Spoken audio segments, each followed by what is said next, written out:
pretending that humanity didn't just wake up and suddenly find itself on the endangered species list. Columbo, saving the world one manga at a time, corporate espionage, and so many Easter eggs it's hard to count them all. Alright, let's break down this week's episode. As you can see, I'm back home for the holidays. Roll the intro.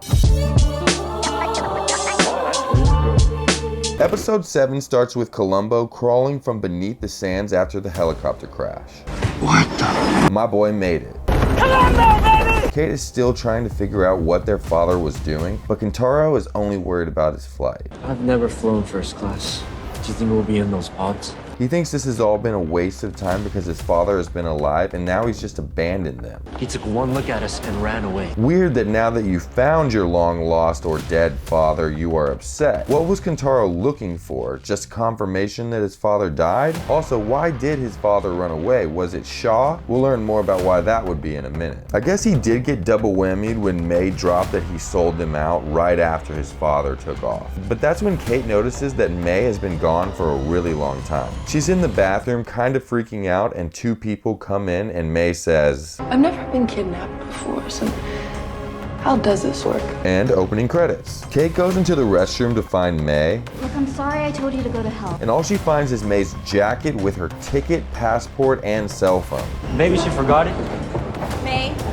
Our May? May is on a private jet somewhere looking very worried. Flash to 3 years earlier in Seattle. May is sitting with Naomi from The Expanse drinking expensive wine. Into the second bottle, then you give your big sales pitch. She's trying to convince May to work for her company. And I think the future looks better if you create it with me. Back at the airport 3 years later, Kate sees Columbo and she freaks out on him. I have had a very weird day.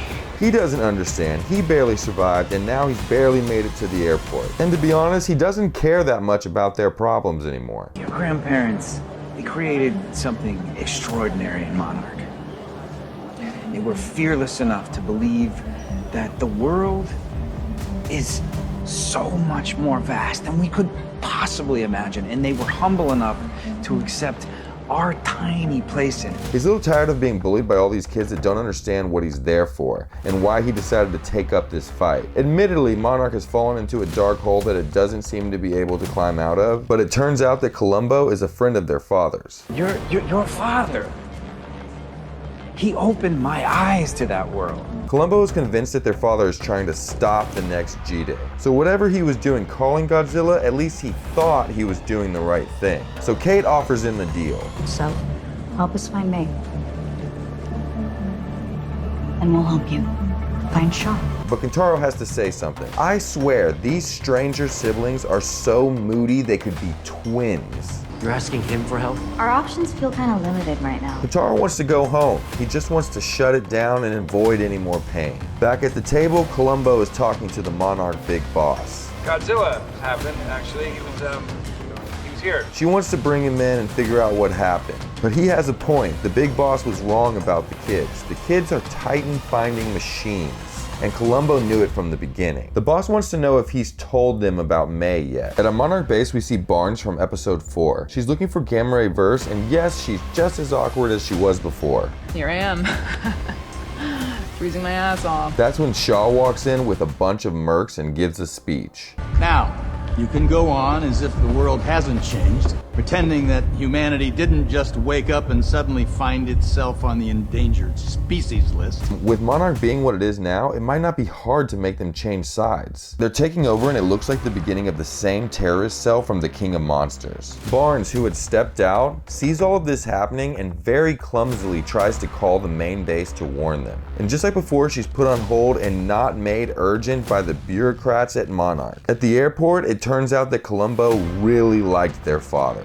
Wouldn't say anything for a while. You'd almost forget he was in the room, then chime in with some perspective that would turn the whole thing on its head. And when he mentions pencil shavings, they're in. That's when he tells them that May's real name is Cora. Also, maybe I'm wrong about Columbo, because the one thing that I know for sure is that he's still working with Mademoiselle, and she's working with Shaw. So I think that means that he might be working with Shaw. And if this is the beginning of the terrorist cell from the King of Monsters, then they plan on releasing King Ghidorah and letting the Titans destroy destroy everything so the world can restart. But don't worry guys, Millie Bobby Brown is there. 30 months earlier at the ATE headquarters, May, or should I say Cora, is being shrugged off by Naomi from the Expanse, which we will now call the ATE boss. She's telling Cora to play the corporate game, but obviously she's not going to be okay with that. Cora wants to work for the Cybernetics Neural Interface Unit. That's above your pay grade. The ATE boss says that she works for ATE and everything that she codes belongs to them. She signed a contract, and honestly that's kind of fair enough, but do you think that the May/Cora that we know is going to be okay with falling in line? Back at Monarch, Barnes has finally gotten in touch with the big boss. I was at Outpost 87, 88, monitoring the gamma ray burst coming from Alaska, and then these people came in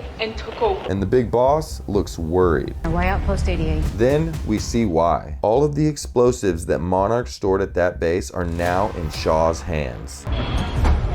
All of it. He looks almost giddy. I mean, that's a lot of emotion for a boomer. Columbo, Kate, and Kintaro show up at Cora's house in Tacoma. And of course, Kate just wants to barge in. Or what if she's protecting them from something? We go barging in there and spill the beans. Columbo is right when he says that they have to be smooth about their approach. But he's only become cool recently. I promise that if I'm ever on the run from an evil organization, that members of this page are the only people that get to know where I am. Subscribers get cryptic tweets, and people that leave super thanks get invites to my friend's art exhibition in Tokyo. Alright, let's get back to the video. And it looks like Cora was raised in a loving household. And when asked how they know Cora, the gang says that they're all in the same manga chat room. It's your basic shoujo stuff. I mean, obviously, Naoko Takeuchi, Moto, Hagio. She's very, very big into Akira Toriyama. It turns out that Cora hasn't been home for over 2 years. Did you see the sister's face? She knows something she's not saying. After leaving, they follow the sister who has no chill and leaves immediately. The gang thinks they lose her and they all start bickering. Get out! Get out of the car! Finally, Kintaro uses his moodiness for the greater good. She likes old tech, but thinks people who collect vinyl are hopeless posers. Cora's sister finally explains everything. We flash back and Cora is at a birthday party. Her mother and her sister are enjoying themselves, but not her. She looks terrified. She's getting a bunch of text messages. One saying everything is going crazy and asking where she is. One saying that the system is crashing. And now they start asking if she did something. And finally one comes from the AET boss saying, "I know it was you." Cora has gone too far and she knows it. She starts packing and frantically making plans to get out of the country. What did you do? Back in the present, her mother and her sister just want her back and they don't care what she did. They just want her home. Now Cora's sitting in a meeting room and the AET boss walks in. Turns out what Cora found was really bad. And you thought that you, the boss of your parents' entire basement, had the power, the ability, the moral authority to put a stop to it. Cora hacked into the system and found her way down into the AET secret labs, where she found a lot of animal cruelty. Chimps being used for neural interface experiments. The same program that will eventually bring us Mechagodzilla 2 movies from now. You're such a disappointment. Cora deleted all the data from years of experiments, which made them start over probably, but yeah, I mean, way to go, I guess. The gang needs to get inside AET, and Columbo has an idea. He sends a Titan alarm to everyone's phone and the alarms play through the streets. So just like everyone in Japan, everyone runs for the shelters. But it's chaos in America and no one is helping anyone. The big boss sees this alert and doesn't look very happy. Tim. Turns out that the AET boss knows a lot more than we thought. And she wants a spy in Monarch and Cora is just the person. Welcome to AET.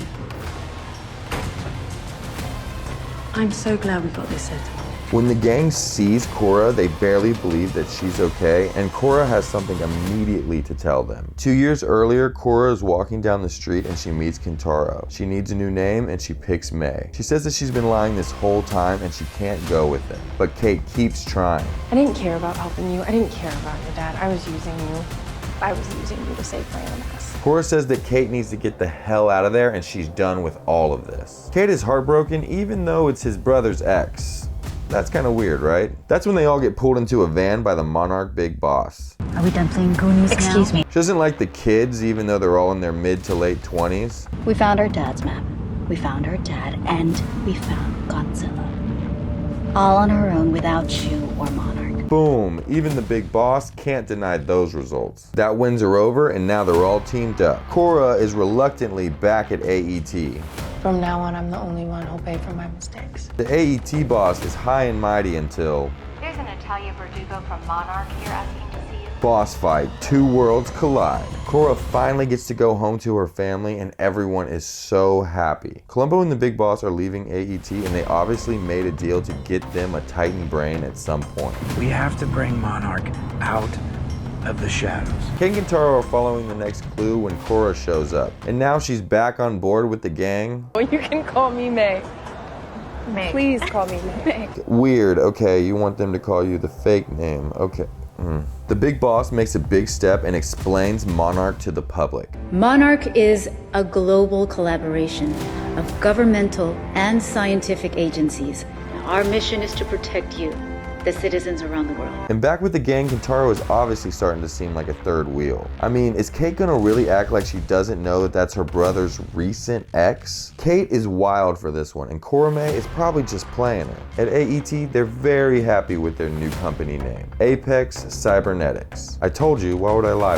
We've done this before. In Alaska, Shaw and his team are planning to close the hole to the hollow earth that he saw from the helicopter earlier this season. The explosion wakes up the Frostvark and a helicopter is lost, and when the explosion hits the portal, it causes a vortex that almost kills everyone, but the portal's closed. Yes! Hey, thanks for watching. Click here for more videos and subscribe to keep up with all the Blake's World updates. I'd appreciate it. Alright, I'll see you next time.